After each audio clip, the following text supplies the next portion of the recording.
తాబేలు నిజానికి ప్రతి ఇంటిలో ఉండాలి. మనకి ఇప్పటికీ దేవాలయాల్లో తాబేళ్ళు ఉంచుతారు.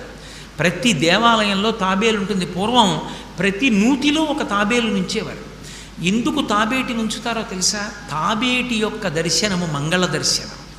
తాబేటి వంక చూస్తే మంగళం. అందుకే ఇంట్లో కనీసం తాబేలు బొమ్మ ఉంచుకుంటారు. ఉంచుకుని ఒకసారి ప్రయత్నపూర్వకంగా దాని వంక చూస్తారు. ఎందుకు తాబేలు ఇంట్లో ఉంచుకోవాలి అంటే దాంట్లో ఒక రహస్యం ఉంది. దీక్ష అని ఒక మాట.